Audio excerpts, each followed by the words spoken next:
How's it going, everyone? It's GadgetsBoy and welcome to Zurich. I'm here with Oppo to check out the new Oppo Reno. So we've got two different versions of it. We've got the Reno 10x zoom and we've got the Reno 5G version as well, which will be coming to the UK later on via EE.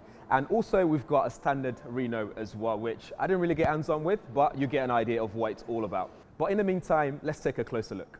So the Oppo Reno comes in two different versions. You get the 10x zoom, hybrid zoom version, and you also get the 5G version as well. The 5G one is the one that we'll see in the UK very soon via EE.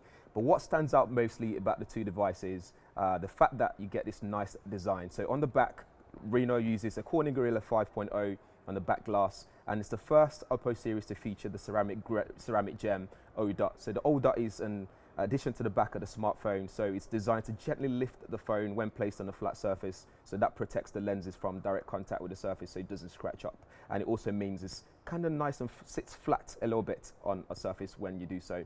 The Oppo Reno 5G and the Reno 10x zoom features a 6.6-inch OLED display, and in the standard Reno you get 6.4-inch screen on there. So this is full screen, so you get no notch, or you don't get anything like that, so you get full display on here. You get resolution of 2340 by 1080 pixels and aspect ratio of 19.5 by 9 as well. And you get that extremely thin bezel, which looks really nice, especially when holding in hand.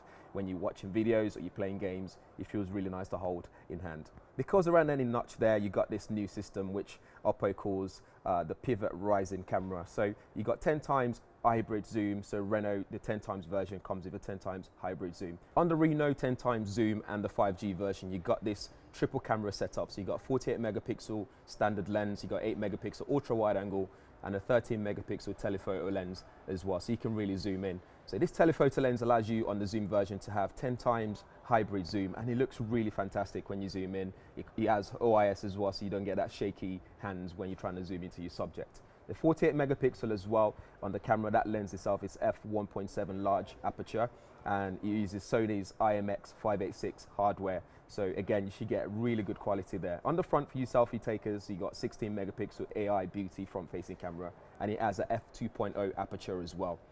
You also get this ultra night mode 2.0, so that's been updated. So it leverages AI and HDR and multi-frame noise reduction as well to make sure you get really high quality, full of detail, rich in color and vibrancy when you're taking photos in night mode, which is really nice. You can shoot 4K up to 60 frames per second as well, and you got audio focus in there. Again, we can test this when we actually get the device in to review and see what it actually means in the real world. For processing power, this is using Qualcomm Snapdragon 855 mobile platform. This allows them to use the 5G modem as well in the 5G version. And for the standard one, you get Snapdragon 710 chipset. Again, we saw this at the Qualcomm conference in San Francisco, and it just means you still get top of the range quality, top of the range features. You get high quality in terms of processing power when gaming and so on, without having to pay so much money for it. For battery, the Reno 5G and the 10x zoom comes with a 4065 mAh battery, and with this you also get VOOC 3.0, which means you'll be able to supercharge your phone really quickly on the go. For software, it's running ColorOS 6, which is based on Android Pie 9.0. As well as the Snapdragon 710 chipset, the standard Reno also has 8 GB of RAM, and it's got 3765 mAh battery in there. Or there's also a 6 GB RAM variant as well, with 128 GB of storage. The 5G and the 10x zoom versions come with 8 GB of RAM and 256 GB of internal storage, and you can also expand it using a microSD card.